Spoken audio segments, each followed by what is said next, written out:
Olwethu Nodata is a passionate and intentional advocate for empowering the girl child and creating spaces where individuals from all walks of life are seen, heard, and given the space to achieve to their highest potential. A former national marketing manager for Africa's largest optometric network, her transition into media and broadcasting has come as an aggravating and challenging adventure. She's had the honor of being crowned Miss South Africa Second Princess in 2020 and confines to serve as a mentor for the organization. After only 2 years in the industry, she is now a radio host on Cape Town's biggest radio station. She is the go-to host and MC for multinational corporates across the country and serves on the board of Amehlo Trust, which seeks to empower young black female optometrists through equity funding for their own businesses. As a broadcaster, community builder, businesswoman, and speaker, her biggest role is being mom to 2 girls who she wishes to inspire to excellence by being a solid example of hard work, commitment, and leading with kindness.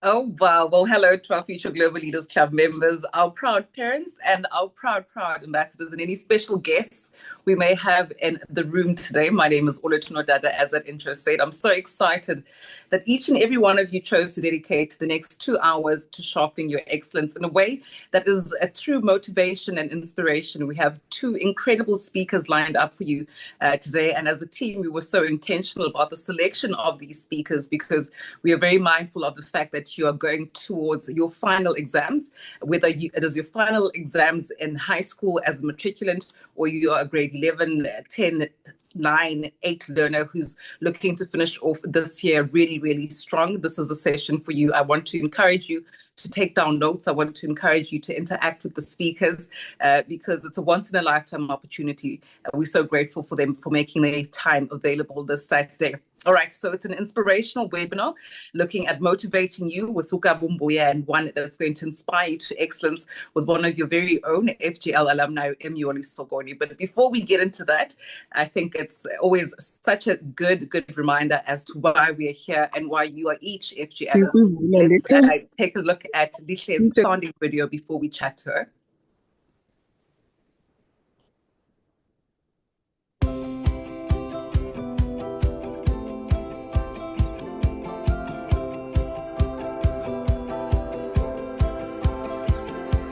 My name is Lisa Ziva. I'm 13 years old and I am the founder of the Future Global Leaders Club. It is my pleasure to welcome you to this prestigious and esteemed club that is exclusive to consistently hardworking, determined, intelligent, diligent, and ambitious learners like you. You have shown your potential to strive for the best no matter what it takes.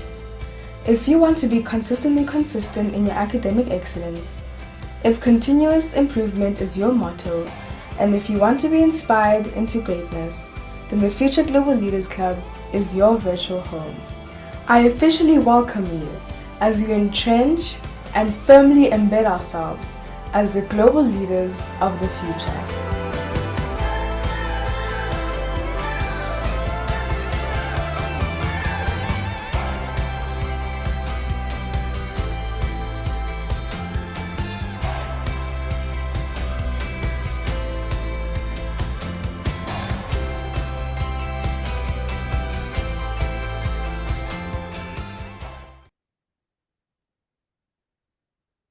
Well, there you are. You are entrenching yourselves as the future global leaders of the future. Alicia, good afternoon. How are you doing? I'm getting you. I am very well, thank you. We are still experiencing the last bits of winter in Cape Town, but I see you in Joburg. You guys have been in summer for a while, lucky you. Yes, it's getting a bit warmer now. We're so excited for you to be here on this session. I know this is the final stretch for you guys as matric students. Any words of thoughts to the FGLers before we get into the session?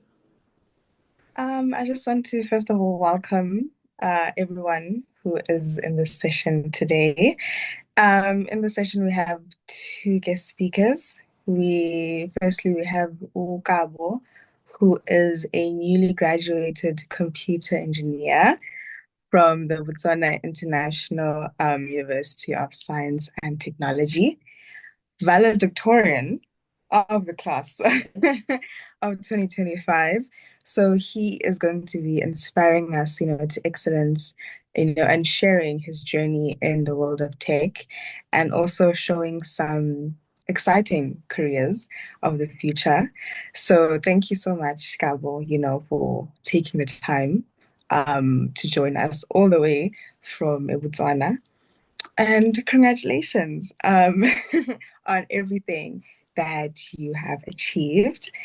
We also have Amyoli, who is an FGL alumni, who's doing her first year in actuarial science at the Stellenbosch University. So she's going to be taking us on her journey in excellence, having been celebrated as a top HDI learner in Buffalo City with an incredible 7 distinctions in her matric year. So thank you so much, Amyoli, for also taking the time out of your, I'm sure, very, very, very, very busy schedule as a first year, to come and share your journey with us. And I'd really also like to really congratulate you as well on all the distinctions that you got at the end of the matric year. And so, yeah, I really hope that the session is really going to be the push that we need in order to, to reach those goals that we set up for ourselves in 2025. I love that. Lihle, thank you so much. I can guarantee you it's going to be a power session. I'm so glad you're as excited as we all are to get into it. Well, there you have it, the founder of the Future Global Leaders Club Lihle, who's also a published author. We are waiting for a second book. Hopefully, when she makes time in her varsity years, we'll be able to get another bestseller from her. But let's get into it. Our sis Amyoli Sokoni, who's standing by. She's been in the session since the start. She is my neighbor in the sense that she's now currently in Stellenbosch. Hasn't always been that way. This is her first year in the Western Cape. Amyoli Sokoni is from East London in the Eastern Cape, and she finished her matric at Ebenezer Majombozi High School. From primary school all throughout to high school, Amyoli has always shown a very curiosity towards learning and academic achievement, having been excelling as a consistent top learner, earning recognition at the Eastern Cape Provincial Awards, and being celebrated as the top HDI learner in Buffalo City, as mentioned by Ulihle. Her outstanding matric achievements, I think, let me state them out loud. Accounting, 98%, life orientation, 96%, life sciences, 95%, mathematics, 90%, physical science, 90%, isiXhosa home language, 88%, and English first additional language with a whopping 87%. A superstar indeed. She is currently, as I said, in Stellenbosch, doing her degree in actuarial science at the Stellenbosch University. She's got there with acknowledgement from the university themselves as being a top achiever. She's got aspirations of building a successful career in actuarial and in the financial sector. She's passionate about growth, discipline, and mentorship. She uses her journey as a testament to the power of resilience and hard work. Somebody's got the Springboks on in the background. Lost the ball backwards. You could please mute your, thank you very much.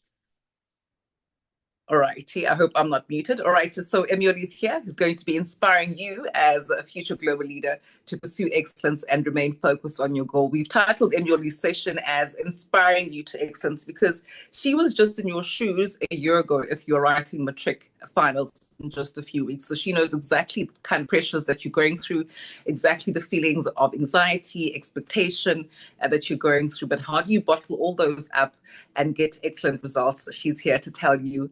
Amyoli, how are you?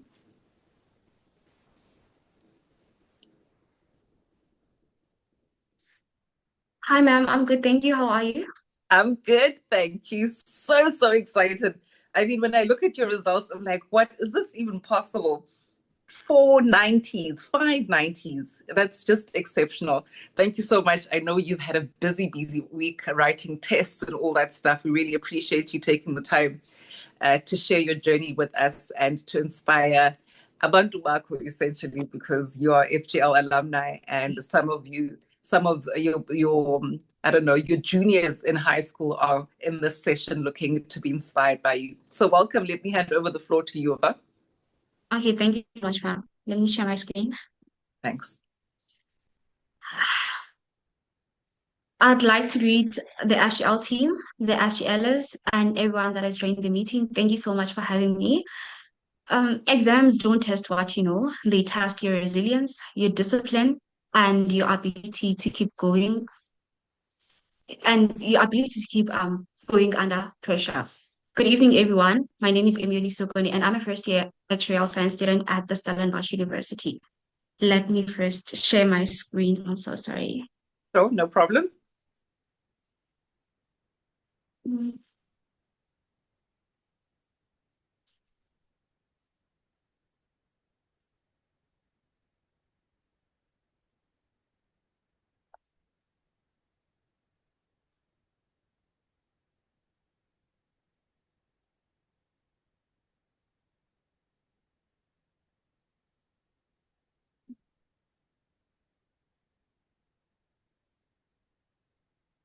All right, you're winning.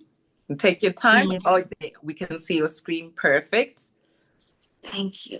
So to start with just a brief introduction about myself, as you already know, I'm a first-year actuarial science student at the Stellenbosch University. I was invited at the Eastern Cape Provincial Awards for my outstanding matric results at the beginning of this year. I was also invited at the Vice Chancellor's Awards, where I also received a scholarship and a few other things. I am passionate about using education to change my whole situation. Basically, it's been what has been motivating me throughout up to now. It's what wakes me up in the morning and gets me out of my bed. It's what keeps me going even when I don't feel like it. It's what pushes me to study even when I don't feel like studying. So yeah, that's the bit about myself. Amyoli, do you And mind just changing the presentation to presentation layout, just so you can expand it so we see the page per screen? okay. So go to slideshow. Sorry. No problem.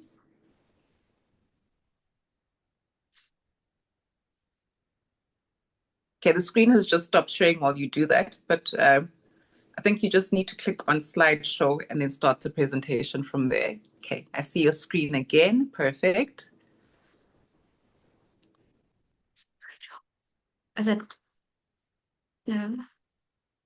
But Luvugo, can you just jump in here, please? So the tabs on the top there, so from file, there's home, there's insert, there's draw, there's design, transition, animation, then slideshow. So let's click on that slideshow tab. Just say present. Does not give you an option to say present. No. I think it's fine. We can Proceed with it from that side. Okay, sure. I will just zoom into the presentation. Okay, sure. Okay. All right.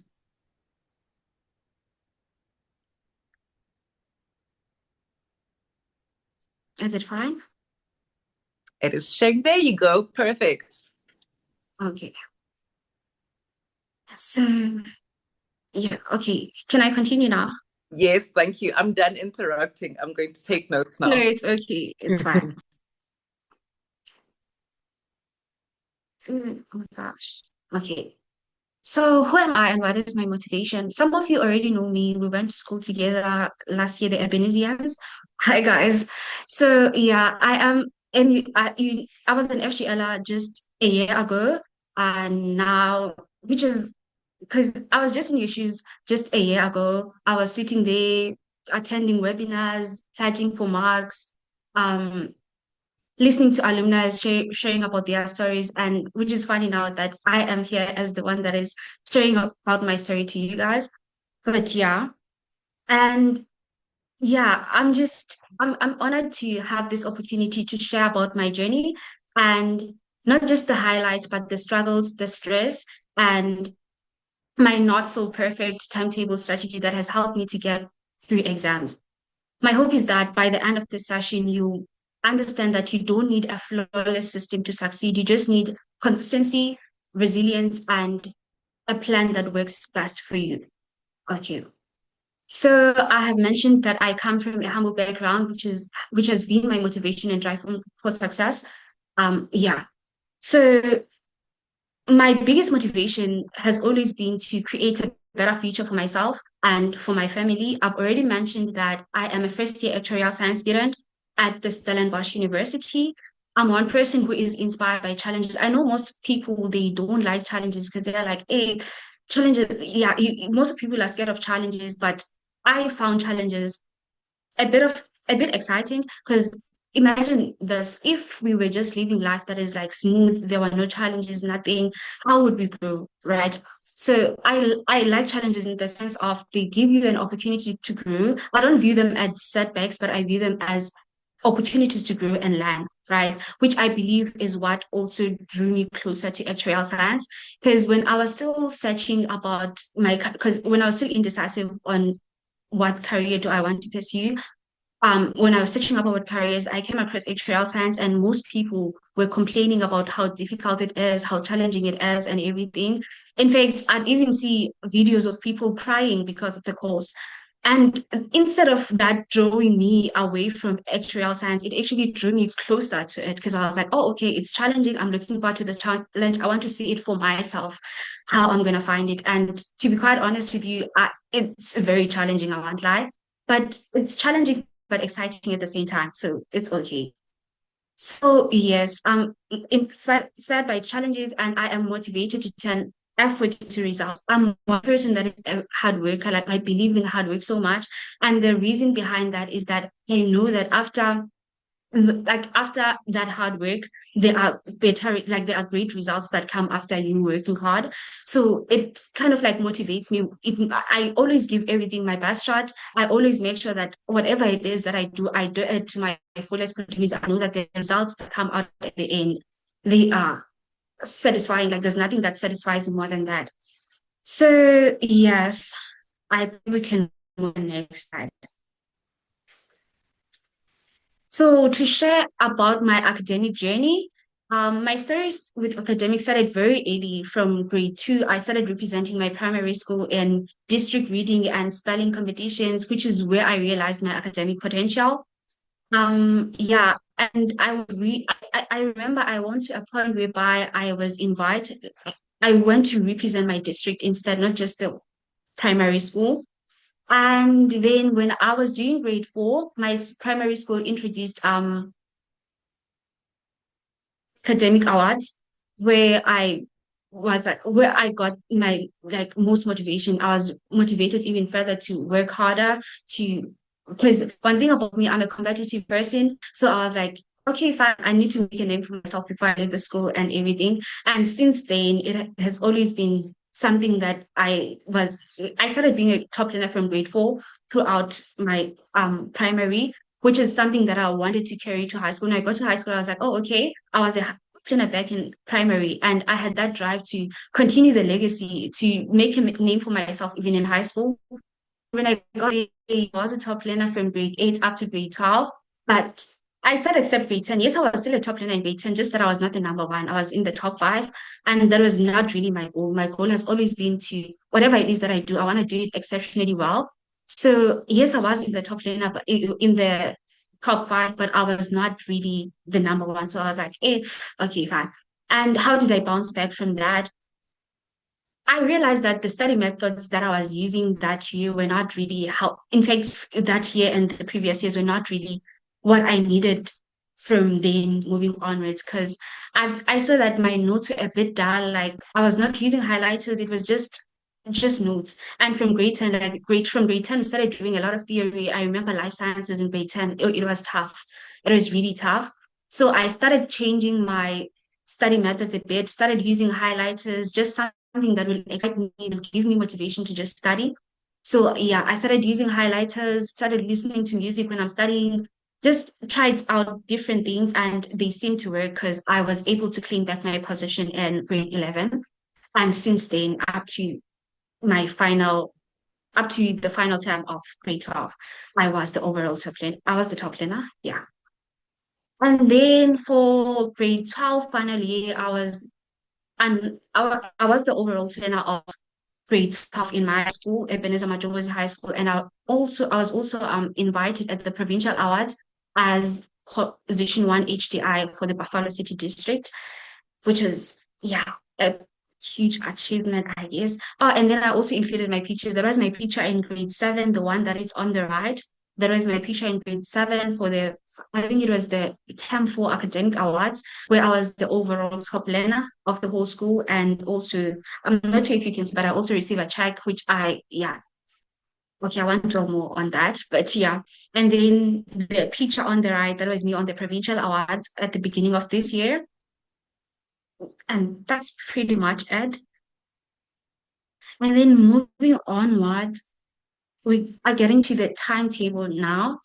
So I refer to it as the not so perfect timetable strategy because it's not your typical study timetable. Because I know some people, they have those long charts of timetable where it's like colorful, bright colors and stuff with columns that say, okay, on Monday I'm doing maths, physics, life orientation. On Tuesday I'm doing accounting. It's like with those cute timetables. Let's say it's a weekly timetable or a monthly timetable. I tried doing that, but it just didn't work for me. So I prefer a more like realistic approach when it comes to setting out my time for studying. So what I used to do, which is what I'm still doing even now, to plan a day in the morning, right? So I basically create you take my diary and just write the date for the day and be like, okay, fine, for today I have these hours of studying and this is what I'll be doing throughout the day. Okay, fine. I list like all the time slot that I'd be using to study, that okay, fine, from 10 to 11 I'll be working on this, and then I take a break from this time to this time I'm working on this. And you specify the subject that you'll be dealing with. If you'll be doing accounting, you specify that today I'll be doing accounting for this time. And you don't just like specify that because there's just a lot in accounting. You can't just like do accounting for the whole day and be like, okay, fine, I'm just doing accounting. You have to be specific. What exactly will you be covering or focusing on in accounting for this day? If that makes sense. Say you want to be working on like income statement, understanding the income statement, doing questions on it. You specify that, okay, fine, today I want to be focusing on accounting, income statement, and then you move, okay, from this time to this time, still during today's time slot, that okay, fine, I'll be doing maths, and what exactly are you covering on maths for this particular day, right? And it should be something that is you should have achievable goals. You can't just say, okay, fine, I'm studying life sciences today. It should be something that is achievable because let's say you decide to do evolution, right? Evolution is a big topic on its own. So you can't decide to do evolution like for this time. You have to be specific. What are you covering? It should be something that you can tick off at the end of the day and be like, okay, fine, I was able to cover this. I am done with this after the end of the day, right? And also, you don't focus on the number of hours that you spend studying because it's not about the number of hours you spend studying, but how much you really understand, how much work you actually cover, not just the amount of, because you can study for 10 hours a day, but you find out that you were only productive for 2 hours of that time, right? You were not productive for the full 10 hours, but also you can just study for like 3 hours and be able to cover a lot. So it's not really about the time you spend studying, but it's about how much work you actually cover during that time slot.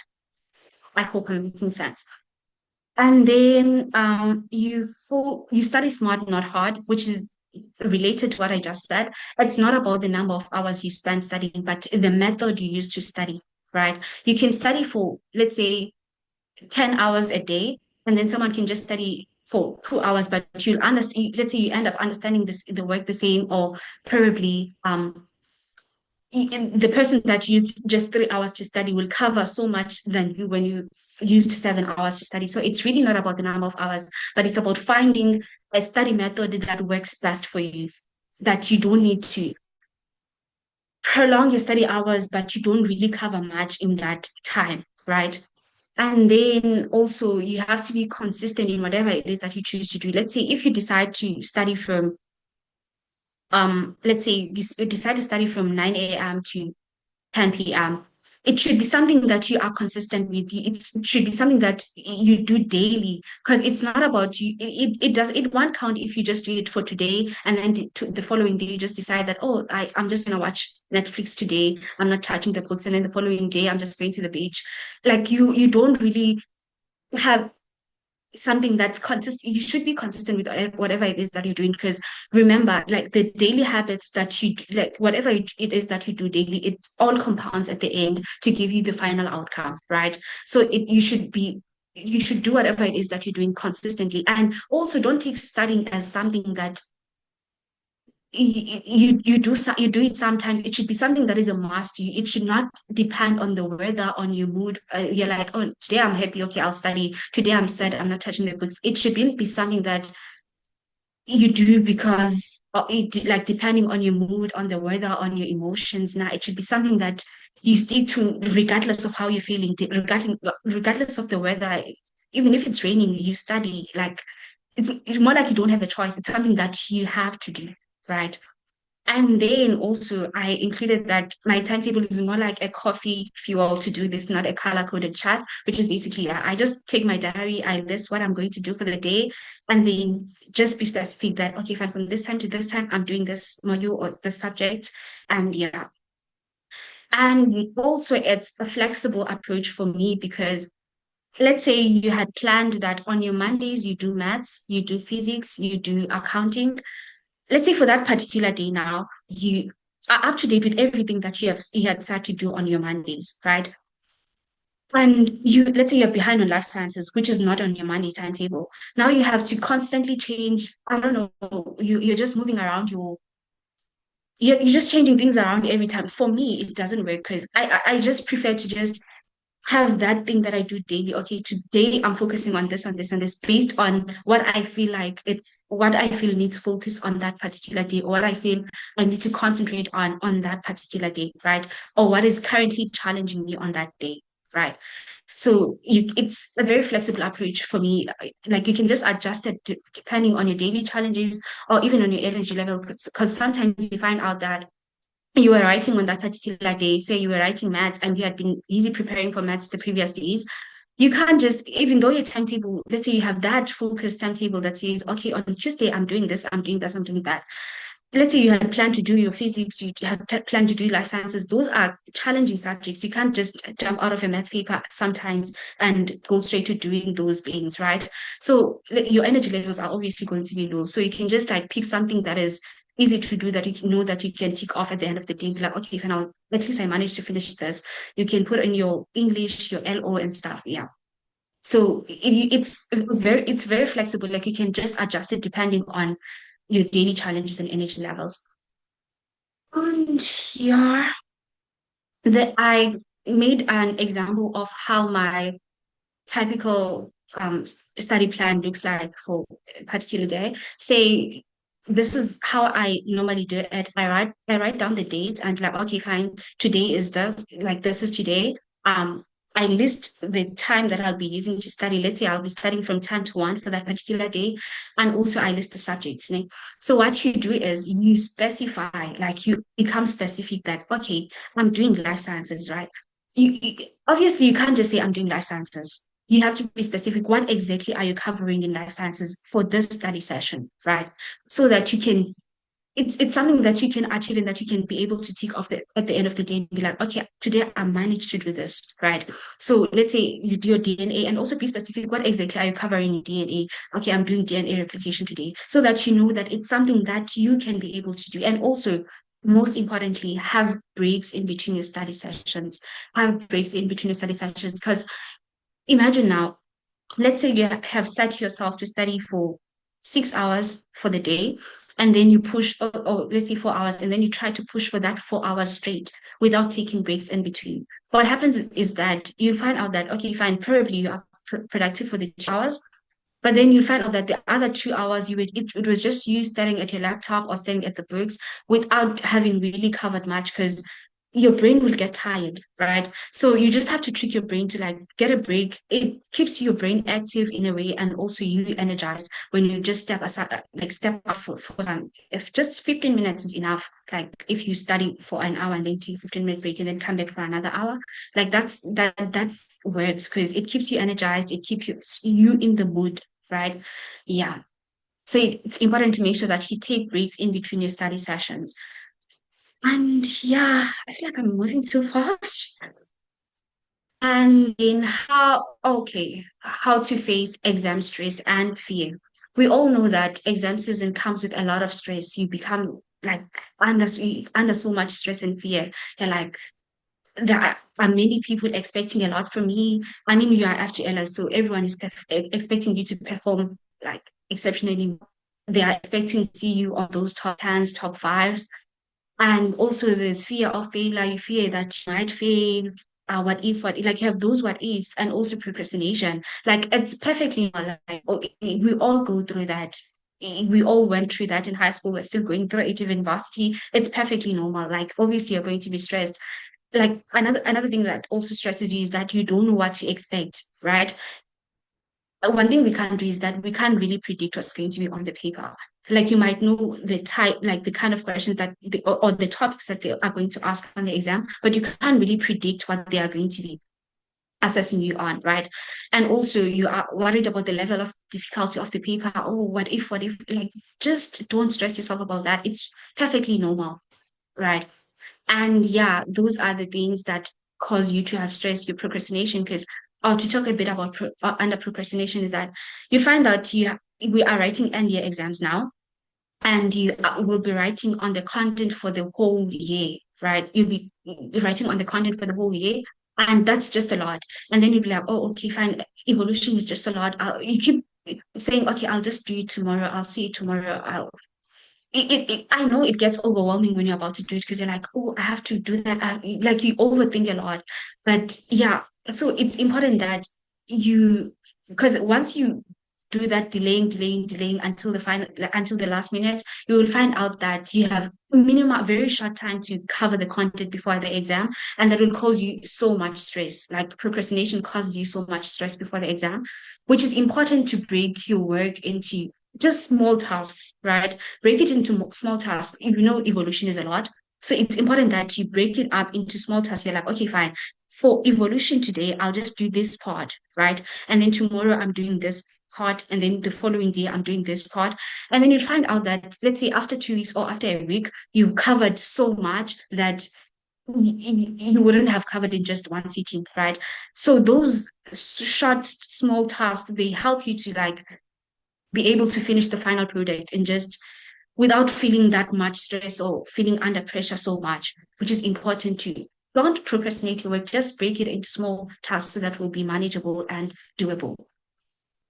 And yeah, and I have said that we can't control, like having stress is completely normal, but now what's important is to be able to manage that stress effectively. What's important is you being able to manage that stress. And how can you do that? Number one, as I have mentioned, you take breaks in between. You take breaks in between. Because let's say you are studying for we know you are under pressure, you have a lot of work to cover, and then you're like, I'm gonna be focused for strictly 3 hours today. Like I'm not taking a break, I'll be focused with that is just going to cause you stress even more because you find out that you were planning to be focused for that 3 hours. But then you're only focused for an hour. The other 2 hours you were just unproductive because you didn't take breaks and your brain was tired, right? So it's important that you take breaks in between. It helps you to reduce the stress because you find out that you are productive for most of your sessions. And if you're productive in most of your sessions, then it means you find out that you've covered like most of the work, which reduces stress before exams, right?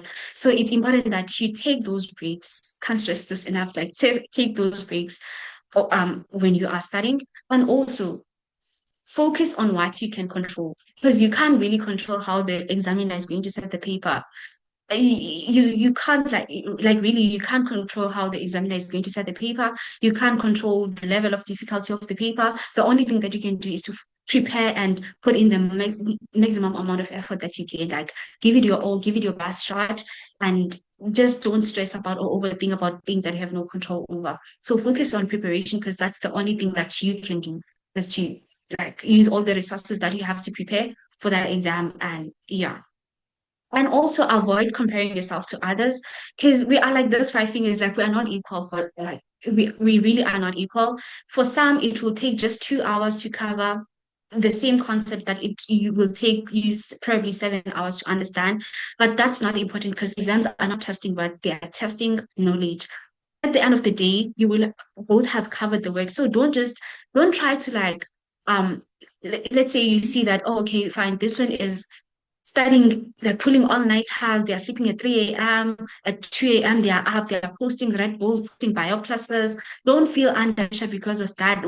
Focus on what works best for you. If you work well during the day, focus on that, like stick on that. Don't want to adapt to other people's study methods that probably won't work for you, because you find out that that person who pulls those all-nighters is able to focus during class, like during the day or during the revision classes whatsoever, but you are unable to focus during class. Yes, you were able to study during the night, but in class you are unable to focus simply because you did something that you're not used to, or that doesn't work for you. So find what works for you and focus on that. Don't try to copy others and be like, oh, okay, fine, this one is passing because they are doing this. Focus on what will help you to pass without having to take another person's method.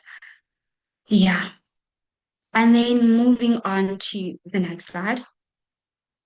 How do you then actually prepare for the exams, right?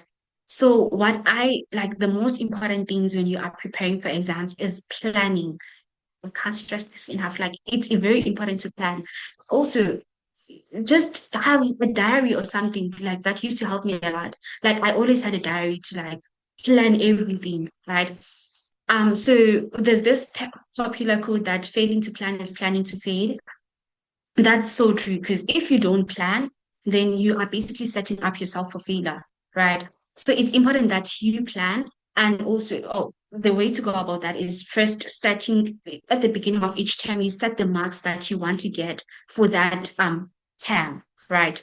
Let's say for your maths, you're aiming to get, and also you guys are Actuarial, so I believe you have to pledge at the beginning of each term, but also be intentional with that. Don't just pledge for the sake of pledging because they're saying pledge and then you just pledge. Be intentional about the pledging. Let's say probably you got 75% for maths in the previous term. You can't just be like, okay, fine, I'm aiming for 100. Obviously, yes, it's possible, but be realistic as well. You can't just like, let's say you got 75% in the previous term in maths, and then you're like, oh, aiming for 100% for the following term. It doesn't work like that. Like, be realistic about your plans. You can, okay, fine, from moving from that 75, you're like, okay, fine, I'm aiming for 80%, 85% now. It should be something that you can, at the end of the day, tick off your list and be like, oh, okay, fine. Because what I used to do is that at the beginning of each term, besides pledging, I'd write in my diary, okay, fine, this is what I'm planning to get for this term. I'm planning to get, let's say, 90% in maths, 95% in physics, this, right? Then at the end of the term, I go back. In fact, even during the term, as I'm studying, I go back to that plan and be like, girl, why are you sleeping? Because you said you want to get this, you want to get this, you want to get this. So it's important that you also have it, not just pledge it on the website, but have it in your own day. Be like, okay, fine. These are the marks that I want to get for this term. And then what I do is at the end of each term, I'd go back like to my diary and be like, oh, okay, fine. This is what I said I wanted to get for maths, and then I tick it off and managed to get it. And then this is what I said I wanted to get for physics, and then I tick it off. This is what I said I wanted to get for this and this and that. And then I'd find out, okay, let's say for your accounting, I said I wanted to get a 97%, but then let's say I'm below by 5%, I got 92% instead. And then I'd be like, okay, fine. I managed to achieve everything. And by ticking off, you become so motivated on some, oh, okay, this is working, this is working. But imagine now if you had set unrealistic goals. Let's say if you had set from 60%, you had said 100%. Once you don't get that 100%, those 100%, you're like, you have nothing to tick, and that will demotivate you because you feel like whatever it is that you're doing is not working, or you are not doing well and everything, and that will just demotivate you. And yeah, so it's important that when you are setting those marks at the beginning of the term, you are intentional about them and you actually do work towards attaining them and not just do it for the sake of pledging, right? And also, you have to prioritize every subject, like those languages that you see as unserious or whatever, your languages and black orientation, those are just as important as your maths and physics. Like they are very important, trust me. Because you find out that, okay, fine, you've got distinction in the other, in your serious subjects, but then your life orientation and your languages are their marks are so low, and that will cost you in a way because when they calculate your total average, they include those languages as well. So, and also, I believe we are FGLers. I mean, we're aiming for level sevens, right? So, it's important that you give your languages as much effort and your life orientation. It doesn't have to be a thing of you studying like your languages and life orientation using the same amount of time as your maths and physics now, but make sure that you also include them in your study timetable that, okay, fine, today I'm doing ISIP, I'm doing maths, I'm doing this, so that you make sure that you get the highest marks possible even on them. And also when you're writing your essay, like take everything serious. I feel like that's what helped me in high school. I took everything serious. Even if we're just writing an essay, I'd make sure that I prepare and I prepared thoroughly for that essay. Set up idioms just to make it more interesting, more intriguing, and just spice it up a bit so that you get those high marks. So I used to, even the oral, I'd make sure I don't sleep. I'm preparing for my oral. Just make sure that you give everything your best shot, no matter how how you view it as how unserious you view it. Just make sure that you give it your best shot, right?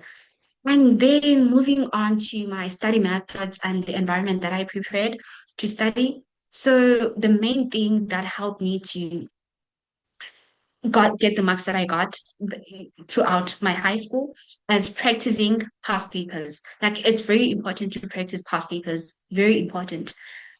Because you get to understand how they ask questions, you get to understand like the trends in the past papers, and it prepares you in a way that you are able to answer or take a question in any way that it's asked, right? And yeah, because you'd find out that those class questions are not really there to prepare for exams, but they are there to help you understand the content better, right? So by doing those exam questions, you understand the trend, you get to be able to be exposed to the way examiners think, right? Yes. And then when you are doing those past papers, make sure that you don't have music on. Just like do it under examination conditions. Be in a quiet room, no music, no notes next to you, no phone. Set a timer for that duration of the paper. Do it under examination conditions, right? So that because in the exam room, you won't be having all those. It will just be you and the paper and your pen, and that's all. So make sure that when you are doing the past papers as well, you do it just exactly like that. And after doing the past paper, you mark yourself.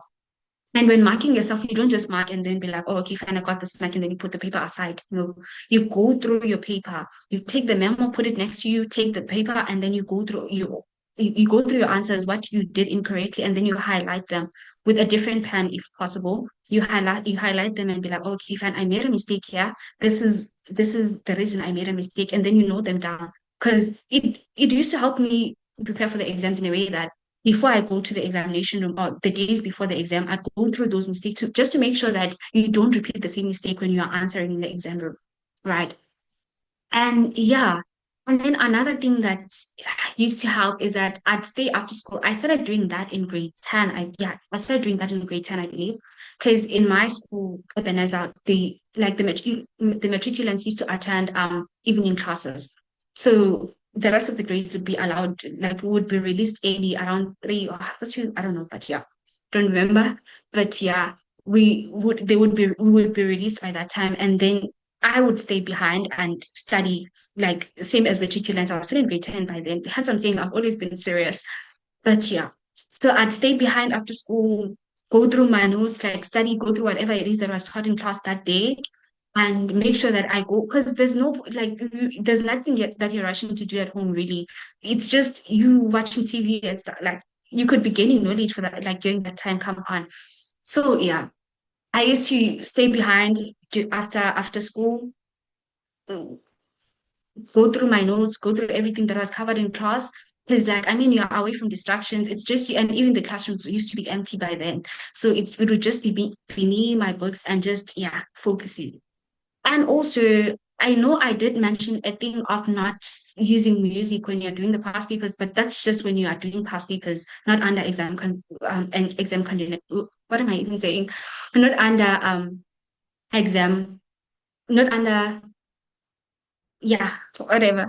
But yeah, so you can listen to music when you're studying because it makes everything less overwhelming. It makes everything seem like less, yeah, it makes everything seem less overwhelming because it's just it kind of like distracts your mind from thinking about the work too much, and you're like, okay, fine, this it makes everything seem easy, if I can put it like that. Yeah. And but it depends based on the music that you use to study. You can't be using like listening to R&B when you're studying, because obviously you want to sing along to the lyrics and stuff. Like you want to, that will become a sort of distraction in a way because you want to sing along to the lyrics and stuff. Yeah. So what I used to do was to listen to just beats. If you can search on YouTube, there's lo-fi hip hop study music. But yeah, that used to help a lot. I'm still using it even now, even. So yeah. And also to understand your challenging subjects such as your maths, physics, accounting. I'm not sure. I didn't use YouTube for accounting, but some people are using YouTube. I used to watch YouTube videos because you'll find out that sometimes you don't understand something that was taught in class and probably didn't get time to ask a question or anything. So watching YouTube videos, it enabled me to understand the work even more thoroughly. And because in on YouTube you get to be exposed to different tutors, right? That are teaching in different ways. So you get to be exposed to different teaching styles, and then you get to choose which one actually works best for you. So for me, I was using Kevin Math Science and Mlungi Sinkosi. They really helped. They really like played a major role in getting me to where I am now. So yeah, and then seek help as much as possible. Do not have pride. Like go to your peers, ask for help. I know you are the geniuses, but there are sometimes things that we don't get to understand, right? So it's important to seek for help when you feel like you don't understand something from it. It can be from your peers, it can be going to your teacher after the class, or even raising your hand in class. Because one thing about me, okay, let's talk about me. I used to not like asking questions. Like I would never raise my hand in class and ask a question. So yeah, I highly recommend doing that because the thing is, you'd say, okay, fine. One thing about me, I'd fear asking questions in class, right? So I'd be like, okay, I'll just look it up when I get to home, and then you'd find out that days are passing and I haven't went back to whatever it is that I didn't understand in class. So it's important that you ask it at that moment and that you get clarity right at that moment than just delaying it. It's more like procrastination in a way. Right. So it's important to ask those questions in class. But if you can't, if you're like me, you can't ask in class, it's important to go to your teacher after. Because one thing about me, I'd bother my teachers a lot. Like I'd just go to their offices and be like, ma'am, I didn't understand this. Can I sit down and you explain this? And then one thing about teachers, they really do not mind to answer to all your questions. They really do not mind to answer to all your questions. So ask them those questions, go to them, private them, and then be like, ma'am, can you please break this down? I don't understand. And another advantage about asking after class is that you get to have a conversation about the topic, because when you're asking in class, it's just a matter of you raising your hand and be like, I didn't understand this, and then they just respond to that. It's not a back and forth type of thing. But if you are with them, like seated down, they even get to like draw pictures for you to make sure that you understand it clearly, right? So it's important that you ask your teachers for help and utilize all the available resources, because you find out that schools now there are Wi-Fi's, but we are not making use of them the way we should be. Like we use Wi-Fi's to get to TikTok, go on Instagram, and yeah, but use those Wi-Fi's to download your YouTube videos that will help you to understand the theory and content more better. And yeah, and also attend those extra classes. Attend those extra classes. I know it's a tendency of geniuses. They're like, nah, I'll just cover this when I get it. Like, I can just do this on my own. I don't need to attend the extra class. But believe me, that will just make sure that you attend those extra classes, no matter how much you believe it. Because one thing about me, when I used to attend those extra classes, I used to like learn something new, like every day, like every time I'd attend an extra class, I was always learning something new. So it's really important that you attend those extra classes. Yeah, you might be a genius, but you never know, you might get something new. Just attend those extra classes, please. And also getting to focus and mindset, make sure that you minimize distractions. Minimize distractions. Like there's this one quote from I got it from Lisha's book. I used to read Lisha's book a lot, the book of quotes. And I even wrote the notes down on sticky notes and pasted them across my wall. Because yeah, there are those days where you're like, hey, I'm feeling a bit demotivated. I like there's nothing that is motivating you to continue going and to keep going and stuff. But those quotes, they really helped me a lot. And on the issue of distractions, there's that quote that says, what if you don't sacrifice what you want will become the sacrifice. So make sure that your goals don't become the sacrifice, but you sacrifice the things that you can sacrifice to make sure that you reach that goal. So yeah, one thing about me, I make sure that I remove everything that distracts me. I remember in grade 9, I deleted, like literally, I deleted my Facebook, I deleted everything. I was only remaining with WhatsApp, and I had only WhatsApp from grade 9 up to grade 12. I had only WhatsApp because I had to be able to access the school groups. And yeah, just for no, it was not just for school, obviously to interact with the family and your friends and everything. But Facebook and the rest of the apps I didn't have. I just download TikToks during holidays. And yeah, because one thing about me, I value time because I was like, you can't be on social media at this time, you should be studying. But yeah, and yeah, be very stingy with your time as well. Like, be very stingy with your time. Because I know we have friends. Friends will be like, my guy, let's go out. It's weekend. You can't be just, yeah. But no, I'm not saying don't go out with friends, but like know when to and when not to. Be able to differentiate the times of like, okay, fine, now I can actually go out, but now I can't. And be able to say no, be very stingy with the time that, okay, today I can't. Like I have a lot to cover, I'm writing on Monday or whatever. But be stingy with the time, like every second counts, especially for you matriculants, like every second counts. Make sure that you don't waste time doing things that will not help you in um the long process. So yeah, and then moving on to the next slide, how do you handle the distractions? I mentioned that I was removing everything that was just removing my focus from books. So I was deleting those social, but you don't really have to delete social media. You just have to be able to manage it. And also, when you are taking breaks, make sure that you don't take breaks and go to social media. Because what you'll find out that let's say you take a break and then you scroll through social media. Let's say you see something that will distract you, and then something very disturbing. When you go back to studying, your brain will still be fixed on whatever it is that you saw on social media. So make sure that, because you'll find out that you spend the rest of the session, you were just done with the books. Yes, you were working, but your mind was not really here. It's still focused on whatever it is that you saw on social media. So be very mindful of that. When you're taking a break, just take a walk, go get water, have a snack, do something else that will keep your brain focused on whatever it is that you're doing. And then after the study session, you can then go to your TikTok, go to your Insta, go to everything else.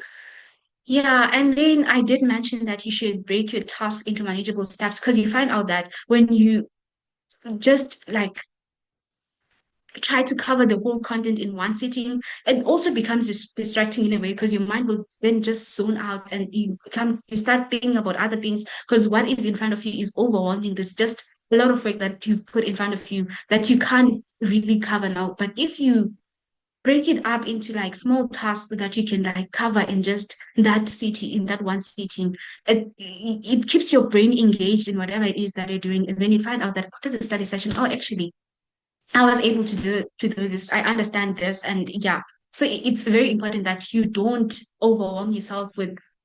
You don't just try to study the whole content in one sitting. Just try to break it up into small tasks that are doable and that you will actually be able to manage for that particular time. And then yeah, I did mention the thing of removing temptations. If you're studying, just put your phone on social or on airplane mode, or just you don't really necessarily have to deactivate your Insta accounts or your social media accounts, but just don't let it distract you when you are studying. Put it on flight mode, switch off your notifications, just make sure that it doesn't distract you during your study session. And then after studying, you can then, yeah. And then let's get to the approach for the exam. How do you approach the actual exam, like the day before or before the exam, right? So what I used to do the day before the exam is that I wouldn't try to cover heavy content the day before the exam. I try to do that the days before. But the day before, you make sure that you don't try to cover, because you're just going to overwhelm yourself the day before. The day before, just go through your examination guideline, review the key points. But okay, fine. If I'm doing this, if it's a question, let's say under vertical projectile motion, I have to know my equations and I have to know how to draw the graph. You're just going through those key things because you find out that you've done many questions. But if you don't understand the basic things, it will become difficult for you to answer the questions, right? So it's important for you to make sure that you ace the basics, those small things. You can even forget the sign sometimes and be like, and use positive instead of negative. Just make sure that you polish those things, polish your basics. And because once you flow with it, once you are good with your basics, it helps you to be able to attack the question in it, even if they try to complicate it in any way. As long as you understand your basics, it becomes easy for you to be able to see those twists between problems and be actually able to solve them. And go through your cheat sheets before the exam, know the formulas, the definitions, those small things. Just focus on acing those the day before the exam. And also, I did mention that you focus on UCAS areas. You know that, okay, fine, this is what was challenging me throughout the time I was practicing. This is what was challenging. And then you try to review those things. But okay, fine, this is okay, when it comes to vertical projectile motion, this is what I kept missing. Hence, I said it's important that you highlight your mistakes. You highlight your mistakes when you're doing those past papers so that the day before exams, you can just go through those past mistakes and see that, oh, okay, fine, this is where I was getting it wrong, so that you don't repeat the same mistake in the exam room, right? And most importantly, do not pull an all-nighter before the exam. Make sure that you get enough sleep possible. Like at least sleep a minimum of 7 hours. Don't try to keep your mind the day before. Just make sure that you rest the day before the exam. Yes, you can study. I'm not saying you can't study, but don't try to pull an all-nighter when you're about to write an exam. You're setting up you are basically setting up yourself for failure if you do that.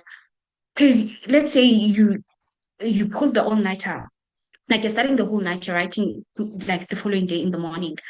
You've been working for weeks.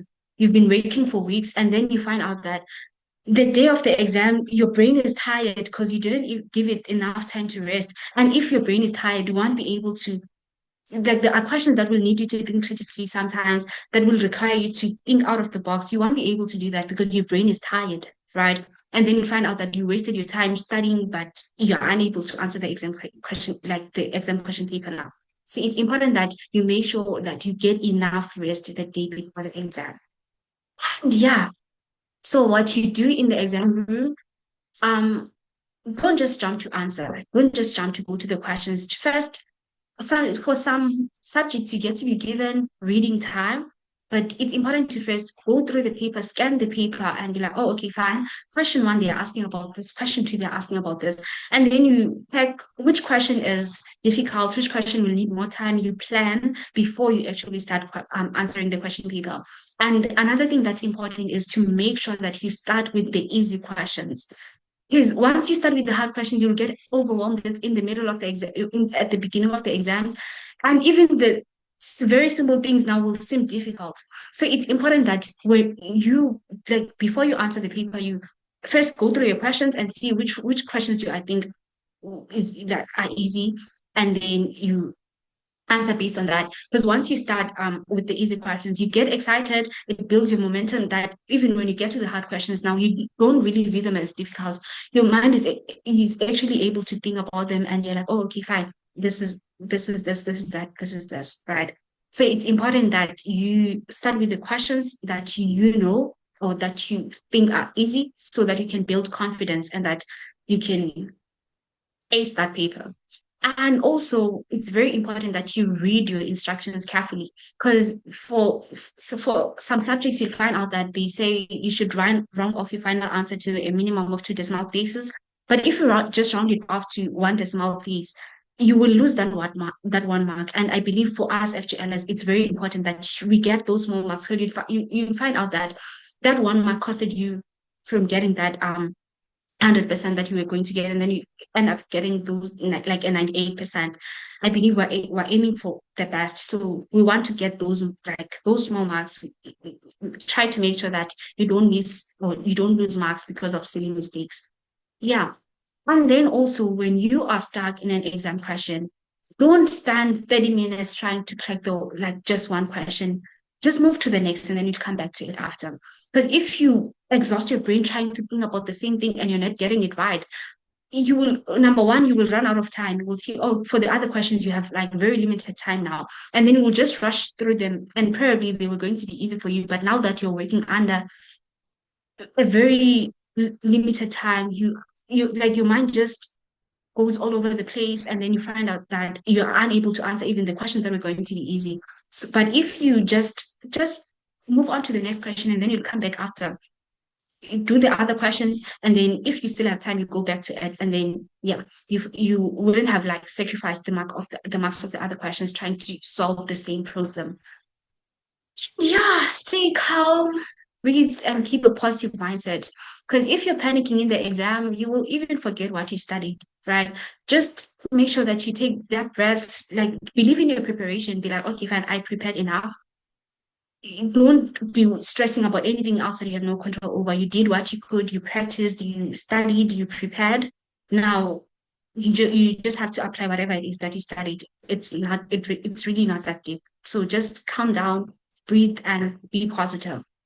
Don't think about the what ifs. What if they ask this question in a difficult way? What if, just focus on what you have learned, believe in what you have studied. Yeah, and in the effort that you have put in. And yeah, how do you stay motivated?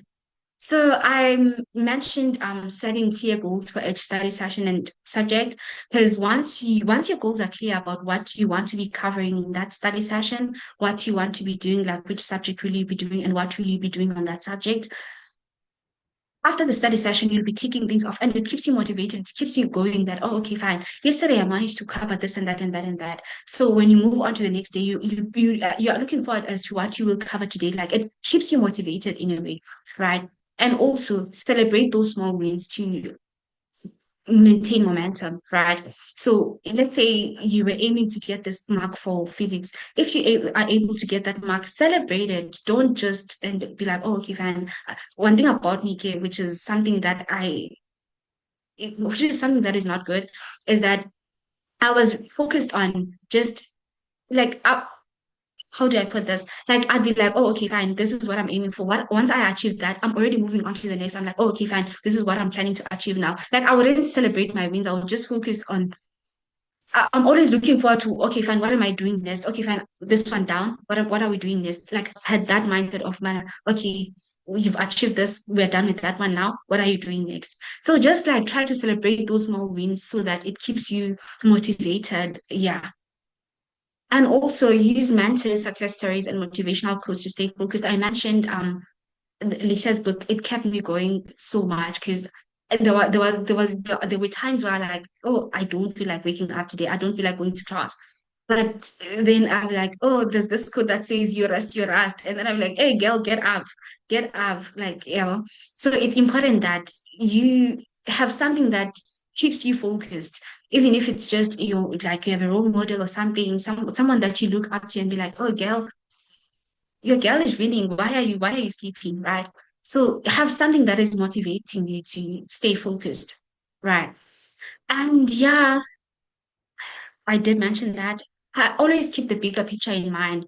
Be like, oh, okay, fine. I see myself as this person. I want to own that mansion. I want to drive that Mac. I want this. I want that. But how am I going to get it if I'm just lazing around? right? So always keep the bigger picture in mind and be like, okay, fine, now that I'm just lying in bed, who's going to get me that Mercedes Benz? Who's going to get me that mansion, right? So always have the bigger picture in mind, which will help you to stay focused, right? Yeah. Because your effort now will then shape your future. Make sure that you put in the maximum amount of effort possible. You give it your best. You give everything that you do your best shot. Yeah, yeah, guys, I believe in you. You are capable of achieving excellence, and you are even capable of achieving beyond what I've achieved. Don't view challenges as setbacks, or just take them as opportunities to learn and grow.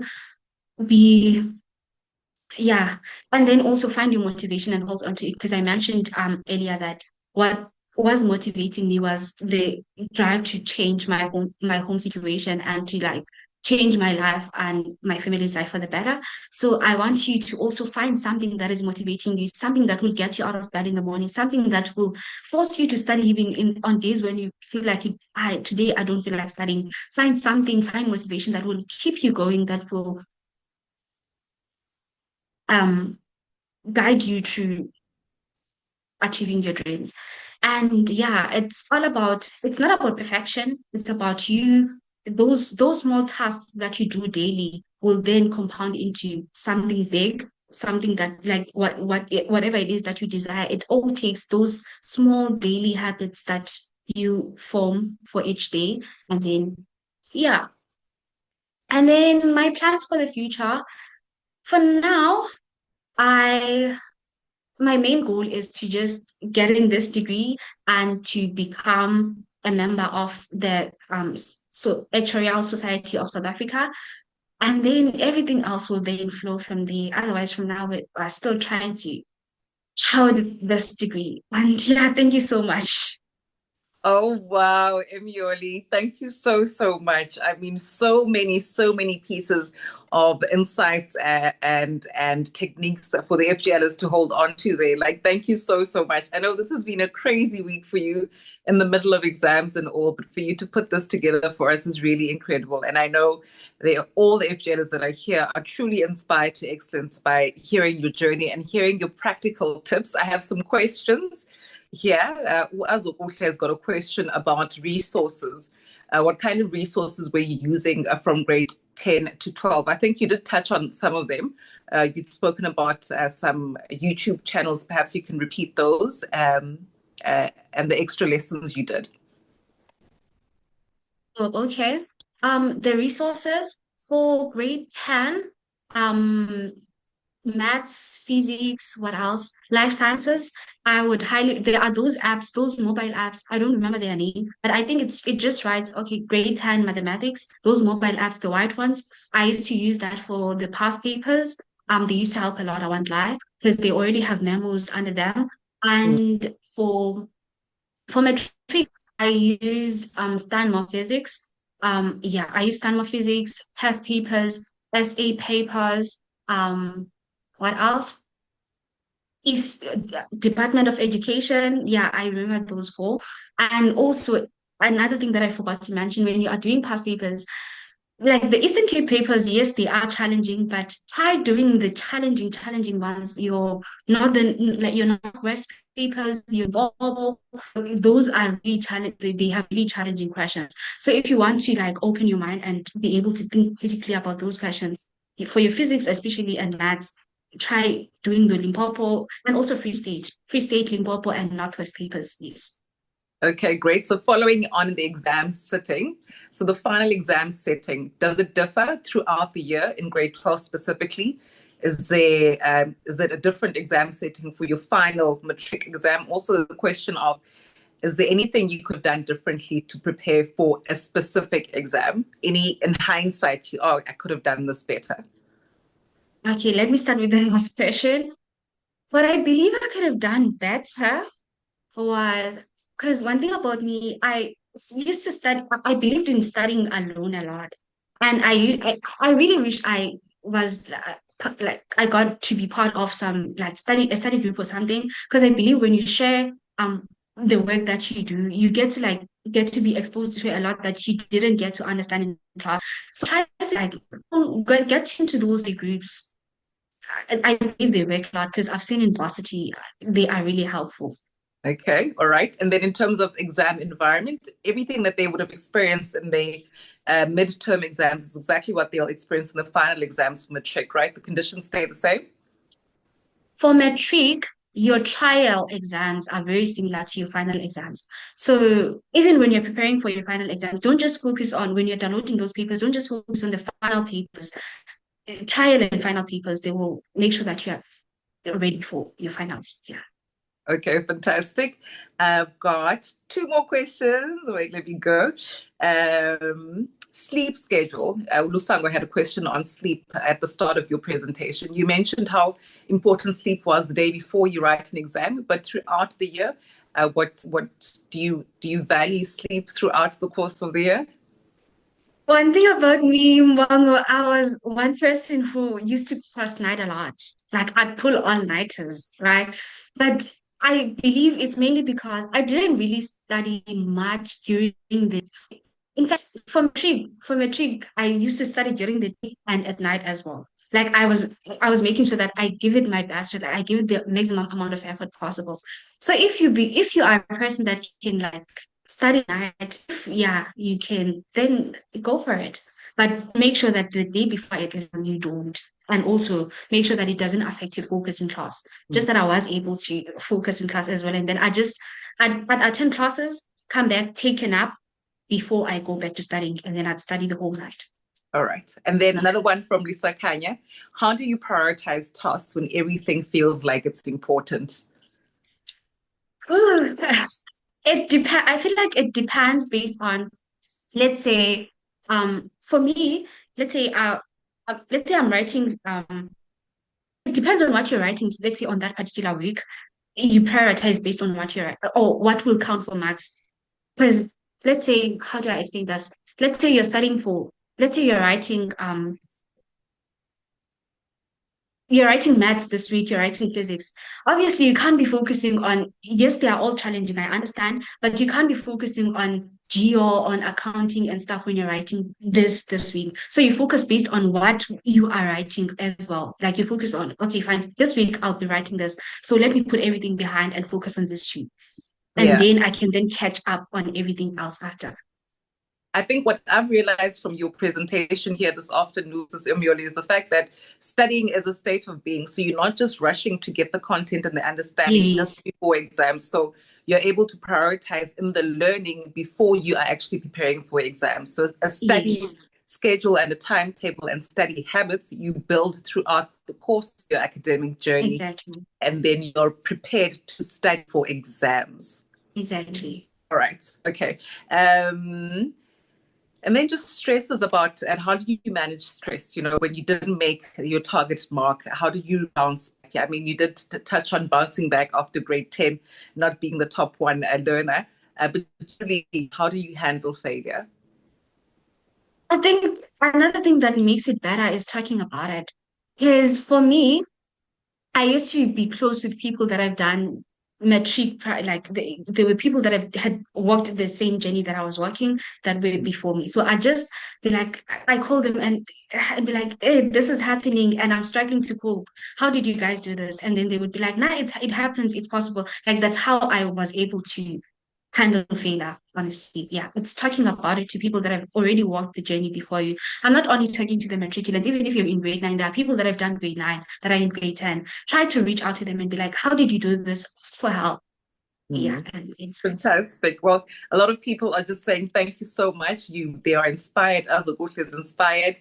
Umta, Uti, one of our own. Thank you so much, Sokoni.